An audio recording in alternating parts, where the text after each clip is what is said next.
আমরা ঠান্ডা মাথায় ভাবি না, ঠান্ডা মাথায় ভাবতে হবে, ধৈর্যশীল হতে হবে। ইন্নামা সাবরু ইনদা সাদামাতিল উলা।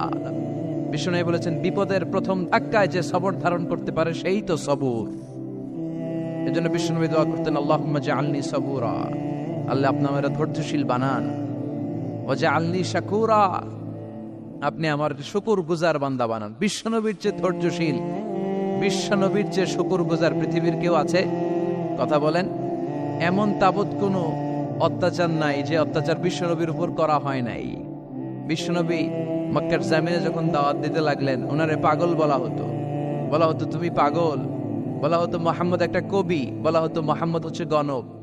বিশ্বনবী যখন রুকু দিতেন, সিজদায় চলে যেতেন, উটের পচা নারী ভুরি এনে বিশ্বনবীর কাঁধে ফেলে রাখা হতো।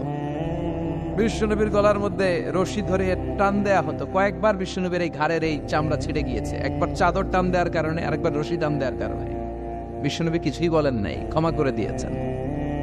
যেই মক্কার শত্রুরা বিশ্বনবীকে মক্কা থেকে বিতাড়িত করেছেন, এবং যেই রাতে উনি হিজরত করলেন, মাইগ্রেট করলেন, উনি কেঁদে কেঁদে বারবার মক্কার দিকে ফিরে তাকায়, আবার যায়, আবার ফিরে তাকায়, মাতৃভূমির মায়া ছাড়তে পারছেন না। আর বলছিলেন, মাক্কা তু আহাব্বুল বিলাদ ইলাইয়া, মক্কা আমার কাছে সবচেয়ে প্রিয় শহর। লাউলা উখরিজতু লামা খারাজতু মিনহা, আমার যদি বের করে না দেয়া হতো এই শহর থেকে, আমি কোনোদিন এই শহর থেকে বেরোতাম না। এত ভালোবাসতেন বিশ্বনবী মক্কাতুল মুকাররমাকে। ধৈর্যশীল ছিলেন। এত অত্যাচার অনাচারের পরে যখন মক্কা বিজয়ের ক্ষণ আসলো, এই মক্কাকে বিশ্বনবীর করতলগত করে দিল কে? ফাতে মক্কা হলো। বিশ্বনবী চাইলে পিষে পিষে প্রতিটা কাফের মুশরিককে শেষ করে দিতে পারতেন, ঠিক কিনা? কিন্তু বিশ্বনবী বললেন, লা তাসরিবা আলাইকুমুল ইয়াউম ইযহাবু আনতুমুত তুলাকা, কোন রিভেঞ্জ চলবে না আজকে, কোনো প্রতিশোধ নাই। একেবারে বড় যুদ্ধাপরাধী যারা, মারাত্মক যারা অফেন্স করেছে, তাদেরকে শাস্তির আওতায় আনা হবে, বাকি সবাইকে আমি ক্ষমা করে দিলাম।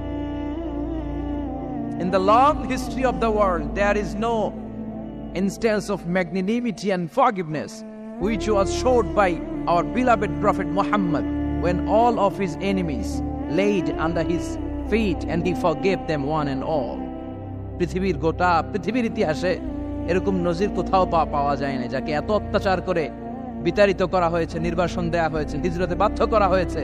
তিনি যখন ওই শহরকে আবার বিজয় করলেন, কাউকে আঘাত করলেন না, আগুন জ্বালিয়ে শহরটাকে জ্বালিয়ে দিলেন না, ওদের বংশকে নির্বংশ করলেন না, বরং মুচকি হেসে উনি বললেন, যাও ক্ষমা করে দিলাম। কি ধৈর্যশীল ছিলেন। আবার দোয়াও করতেন, আল্লাহুম্মা জাআলনি সাবুরা, আল্লাহ আপনি আমার ধৈর্য বাড়ায় দেন।